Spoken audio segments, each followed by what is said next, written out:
Doctor Babasaheb आंबेडकरांच्या विचारांची देशाला गरज. मुख्य कार्यकारी अधिकारी विशाल नरवाडे.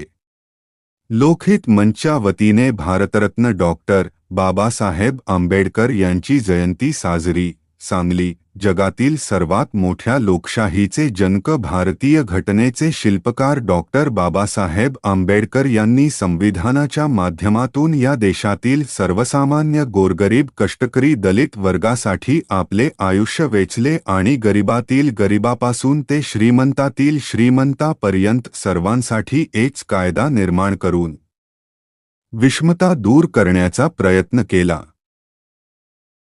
आज जरी आपण 21व्या शतकामध्ये वावरत असलो आणि एआयच्या युगात आपल्या सर्वांना डॉक्टर बाबासाहेब आंबेडकरांच्या विचारांची व शिकवणीची आवश्यकता आणि गरज आहे, अशी प्रतिक्रिया जिल्हा परिषदेचे मुख्य कार्यकारी अधिकारी विशाल नरवाडे यांनी व्यक्त केली. शिका, संघटित व्हा आणि संघर्ष करा, असा संदेश देणारे विश्वरत्न डॉक्टर बाबासाहेब आंबेडकर यांची 135वी जयंती आज लोकहित मंचच्या वतीने सांगलीतील राम मंदिर चौकामध्ये साजरी करण्यात आली.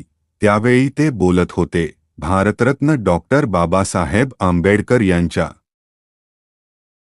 प्रतिमेचे सांगली उपविभागीय पोलीस अधिकारी संदीप भागवत व सांगली जिल्हा परिषदेचे मुख्य कार्यकारी अधिकारी विशाल नरवाडे यांच्या हस्ते पूजन करून त्यांना अभिवादन करण्यात आले. यावेळी सांगली मिरज कुपवाड महानगरपालिकेचे महापौर धीरज सूर्यवंशी, सांगली शहर पोलीस ठाण्याचे पोलीस निरीक्षक अरुण सुगावकर, विश्रामबाग पोलीस ठाण्याचे पोलीस निरीक्षक सुधीर भालेराव, जैन प्रकोष्ठचे राज्य उपाध्यक्ष रावसाहेब पाटील, मंगल प्रवाह शिक्षण संस्थेचे संस्थापक अभिमन्यू भोसले, सामाजिक कार्यकर्ते अबूबकर तहसीलदार, ज्येष्ठ नागरिक बाबाला जमादार, सामाजिक कार्यकर्ते रज्जाक नाईक, विलास कांबळे, सागर लोंढे, राहुल लोंढे, अर्जुन चौगुले, लोकहित मंचचे संस्थापक अध्यक्ष मनोज भिसे आदी मान्यवर उपस्थित होते. सम्यक महाराष्ट्र न्यूजसाठी मी प्रमोद चिनके. अशाच नवनवीन बातम्यासाठी आपल्या चॅनेलला सबस्क्राईब करा. धन्यवाद.